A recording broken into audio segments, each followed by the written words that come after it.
Liam adjusted his tie in the hallway mirror, only half listening to the news playing in the background. His penthouse apartment was clean to the point of sterility. Minimalist furniture, spotless white countertops, not a photo or pillow out of place. It was the kind of apartment that looked staged, like no one actually lived there. In a way, that felt true. He had just poured himself a second cup of coffee when the doorbell rang. Right on time. Liam opened the door to a man who didn't fit his expectations of a house cleaner, not that he really knew what he expected. The man stood tall, broad-shouldered, his black t-shirt tight across his chest, arms dusted with tattoos. He carried a tote of supplies casually slung over one shoulder, a rag in his back pocket, and a confidence that didn't ask for permission to be noticed. "Hey, you must be Liam," the man said, voice low and smooth. "I am." "You're Marco." "That's me. Weekly service. You'll barely know I'm here." Liam stepped aside, but his gaze lingered longer than it should have. "Come in. Kitchen's to the left. Bathrooms down the hall."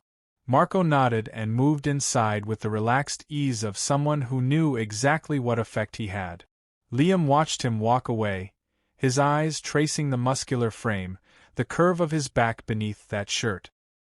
He cleared his throat, silently cursing himself. No. He was in a relationship. A serious one. Even if it had started to feel like just another part of the furniture. Eric, his partner of 4 years, hadn't been home in 3 nights. Business trip. Always a business trip. The kind of man who left sticky notes on the fridge instead of kisses on the neck. "Don't wait up," was his latest handwritten goodbye. Marco got to work quickly, moving with precision, whistling softly to himself. Liam sat at the island, pretending to read emails while stealing glances over the screen. Marco's forearms flexed as he scrubbed the countertop, veins rising under his skin with each pass of the cloth. He wasn't just attractive. He was deliberately magnetic, like a man who knew people watched and didn't mind giving them a show. "You always stay home when I clean?" Marco asked, not looking up. Liam blinked. "HM? No. I usually leave. Meetings, work. Today's slow." Marco turned, a playful smirk teasing the corner of his mouth. "Lucky me." Liam chuckled, unsure whether the heat rising in his chest was amusement or arousal. "You're not what I expected." "Oh." Marco leaned against the kitchen counter now, arms folded. "What did you expect?" "I don't know. Someone older? Less talkative?" Marco shrugged. "Cleaning's intimate. You learn a lot about people by how they live. Or how they don't." Liam raised an eyebrow. "And what have you learned about me?" Marco looked around the room with mock consideration. "You're tidy. Controlled. You like things quiet. Maybe too quiet." That last bit landed harder than it should have. Liam shifted in his seat, suddenly self-conscious. "I like peace." "Peace or emptiness?" Liam didn't answer. Marco returned to wiping the counter, but now the air between them felt different, charged, unspoken. Liam typed a few words into his laptop, then erased them. His focus was shattered. The cleaner moved through the apartment with ease, gliding from room to room, his shirt riding up occasionally to reveal the slope of his lower back. Liam told himself he wasn't staring. But he was. When Marco came back to the living room, holding a basket of folded towels, Liam reached out instinctively to take it. Their fingers brushed. Just a second. But it lingered. "Thanks," Marco said, voice quieter now. Liam nodded, throat dry. They stood too close. Neither moved. The tension cracked with the buzz of a text. Liam looked down. "Eric. Dinner rescheduled again. Big pitch tomorrow. Love you." No apology. No emoji. Just business. He put the phone face down on the counter. "Everything okay?" Marco asked, not even pretending to ignore the shift in Liam's face. "Yeah. Just work." Liam's tone was clipped, defensive. Marco watched him for a beat. Then, "You know, most of my clients are never around. I prefer when someone is. Makes it feel human." Liam nodded slowly. "I'm sure." Marco gave a half-smile, then moved toward the hallway. But before he turned the corner, he stopped and looked back. You always wear a suit like that when you're not going anywhere? Caught. Liam gave a soft laugh, embarrassed. Force of habit, I guess. Marco tilted his head, appraising. Shame. You'd look better in something a little less guarded. And with that, he vanished down the hall. Liam exhaled, pulse thudding behind his ribs. He didn't know whether he felt flattered or violated, or both. There was something about the way Marco saw him. Not as a successful real estate consultant. Not as someone's long-term boyfriend. Just him. A man in a suit, sitting in a spotless kitchen, drinking cold coffee alone. 30 minutes later, Marco emerged, back over his shoulder again, ready to leave. Same time next week? He asked. Liam nodded. Yeah. Same time. Marco's eyes held his just a moment too long. Try not to be too busy. And then he was gone. Liam stood in the silence that followed, aware of how empty the apartment felt again. He ran a hand through his hair, loosened his tie, and stared out the floor-to-ceiling windows as the sun dipped below the skyline. Something had shifted. Just slightly. Just enough. Liam stirred the wine slowly, watching the deep red swirl in his glass like a secret he hadn't yet decided to keep. Outside, the city murmured under fading daylight. Inside, it was quiet, too quiet again, except for the rhythmic sound of Marco scrubbing the guest bathroom. Eric had cancelled again. A reservation Liam made 2 weeks ago, discarded with a 5-word text. We'll do it another night. No punctuation. No apology. Not even a question of how Liam felt about it. That night, Liam didn't bother pretending he had somewhere else to be. Instead, he called Marco. I just realized I've got some heavy lifting in the guest room, Liam had said over the phone, his voice neutral. You okay to stay late this time? There was a pause. Then, Marco's voice, low and sure. You want me after hours, huh? Strictly professional, Liam had replied. But the way Marco had laughed before hanging up made Liam wonder if either of them still believed that. Now Marco appeared in the hallway, sleeves rolled up, shirt damp at the collar. His forearms glistened, and he wiped sweat from his brow with the back of his hand. All done in there, he said, nodding toward the bathroom. Place is practically sparkling. Liam handed him a glass of wine. Then you've earned this. Marco took it without hesitation. Their fingers didn't touch this time, but the space between them did. They stood at the kitchen island again, but this time, no laptop, no pretense. Just 2 men with time and tension to spare. I didn't know this was a wine kind of job, Marco said, taking a sip. It's not. Consider it overtime compensation. He chuckled. I've had worse deals. A brief silence followed, comfortable, but loaded. Liam's eyes flicked to Marco's mouth as he drank. Full lips, slow swallow. His own breath hitched. You always do this? Marco asked. Do what? Sit in a spotless apartment, dressed like you're hosting a gala, sipping Cabernet alone while your boyfriend forgets what day it is? Liam flinched. Is it that obvious? Marco leaned back, arms resting on the counter. You don't say his name. You pretend to be busy when you're not. You act like your body's here, but the rest of you's somewhere else, waiting. Liam looked down into his glass. His name's Eric. He's important. His work is demanding. He provides a lot. Marco raised an eyebrow. You talk about him like he's a paycheck, not a partner. That struck a nerve. Liam set his glass down a little harder than intended. I didn't ask for your analysis, he said quietly. Marco didn't flinch. I didn't give it. I gave you the truth. Big difference. For a long moment, neither of them spoke. Then Liam exhaled. I used to feel seen. Desired. Lately I just feel parked. Like I'm the part of his life that doesn't need maintenance. Marco turned slightly, resting his hip against the counter. That's funny. I clean houses, not people. But I can still tell when someone's being neglected. Liam looked up at him. And what are you seeing now? Marco held his gaze. A man who's starving in a mansion full of everything but affection. That line hung heavy in the room. The air shifted. Liam reached for the wine again but didn't drink. Instead, he looked at Marco, really looked. His jawline sharp in the low light, the curve of his throat, the quiet confidence of someone who knew exactly who he was and made no apologies. "What's your story?" Liam asked. "Why cleaning?" Marco shrugged. "It's honest. I like taking messes and leaving things better than I found them. And I like seeing how people live when they think no one's watching." "And what do you think you've found here?" Marco smiled, but there was sadness behind it. "Someone who's waiting for permission to feel alive again." Liam's heart thudded in his chest. He stepped back, unsure if he wanted to close distance or create it. "This is complicated," he whispered. "No, it's not," Marco replied. "It's only complicated if you lie to yourself about what you want." The wine sat forgotten on the counter.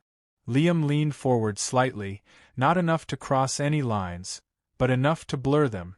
"You're playing with fire," Liam murmured.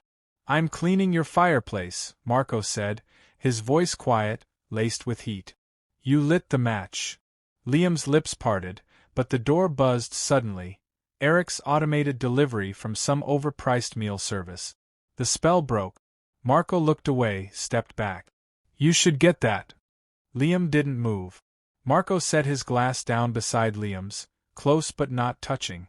Then, with calm finality, he said, "I'll finish the master bathroom next week, if you're still home." Then he walked to the door, grabbed his bag, and left without another word. Liam stood in the quiet again. The door sealed shut with a soft click, but the room still pulsed with everything left unsaid. He pressed his palms against the cool marble counter, heart racing. The wine was still red. The air still warm. But something had changed. And next week couldn't come fast enough. The following Friday, Liam didn't pretend to have errands or meetings. He waited. Marco arrived at 6 o'clock sharp, dressed differently this time. No work shirt. No supplies. Just a fitted black tee, slim jeans, and a small smirk like he already knew what the evening would become. "You didn't ask me to bring anything," Marco said as he stepped in. Liam closed the door behind him slowly, the silence between them already intimate. "I figured we'd both stop pretending." Marco nodded. "Good." Liam poured 2 glasses of wine without asking. No more awkward glances. No more rationalizing. His hands didn't shake as he handed Marco the drink. They stood across from one another like chess pieces, aware the next move would change everything. Liam broke the silence first. "Eric's in Berlin. Product launch. Probably won't call until next week." Marco raised an eyebrow. "Does he know where you are tonight?" "I told him I was tired. Needed rest." He replied with a thumbs-up emoji. Marco snorted. "Romantic." Liam stepped closer, resting his hands on the edge of the kitchen counter. "We haven't had sex in almost 3 months." Marco's face didn't register surprise. Just recognition. "You don't have to explain it to me," he said gently. "I'm not explaining," Liam replied. "I'm admitting." He stepped around the counter, closing the space between them. Marco didn't move, didn't speak. He just watched. Liam's breath caught. "Tell me to stop." Marco set his wine glass down carefully, never breaking eye contact. "I won't," he said. And then it happened. A kiss, slow at first, exploratory. Marco's lips were soft but certain. Liam leaned into it like a man inhaling after holding his breath too long. His hands slid up Marco's arms, fingers gripping tightly at the fabric, needing something to anchor him. Marco pulled him in closer, a hand on Liam's lower back, firm and possessive. No words. No justifications. Liam's shirt came off first, then Marco's. Each piece of clothing dropped without ceremony. The hardwood floor beneath them was cool, the air warm, and their bodies ignited where they touched. Liam had forgotten what it felt like to be wanted, really wanted, not out of obligation but out of hunger. Marco kissed him like he was reading him, lips mapping need, tongue writing apologies for all the silence Liam had endured. On the couch, Liam gasped as Marco trailed his mouth down his chest. Every kiss, every bite, felt like reclaiming something stolen. He should have felt guilt. But all he felt was alive. Later, tangled in sweat-dampened limbs and the hum of city lights outside the window, Liam lay with his head against Marco's chest. No words. Just the sound of breathing and the occasional heartbeat reminder that this moment was real. "You okay?" Marco finally asked, voice low. Liam nodded. "I don't know what this is, but I needed it." Marco stroked a thumb across Liam's collarbone. "It doesn't have to be anything yet. But it is something." Liam closed his eyes. The guilt began to knock, quietly at first, like a distant train. But he didn't open the door to it. Not yet. Marco eventually stood and dressed, slower this time, watching Liam as if memorizing him. "I'll see you next week?" he asked, already knowing the answer. Liam smiled, though it faltered just a little. "Yeah. You will." Marco leaned down, kissed him one more time, gentle, different now, and left without a word. The door clicked shut again. And Liam lay back against the cushions, bare, marked, and completely undone. The apartment still looked perfect, but the man in it was no longer the same. Eric came home on a Monday, 3 days after Liam had slept with Marco. He dropped his suitcase by the door, loosened his tie, and walked straight to the kitchen without so much as a kiss. "Flight was hell," he muttered, pouring himself a glass of water. "How was your weekend?" Liam watched him from the hallway, arms crossed. "Quiet." Eric didn't notice the tension in his voice, or chose not to. "We've got the quarterly investor call Wednesday. I might need the apartment for a video conference. Can you work from the co-op lounge?" There it was again. "No, how are you?" "No, I missed you." "Just logistics." Liam nodded numbly. "Sure."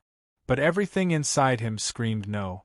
He wanted to shout, to confess what had happened on the couch, what had happened between the wine and the sweat and the skin.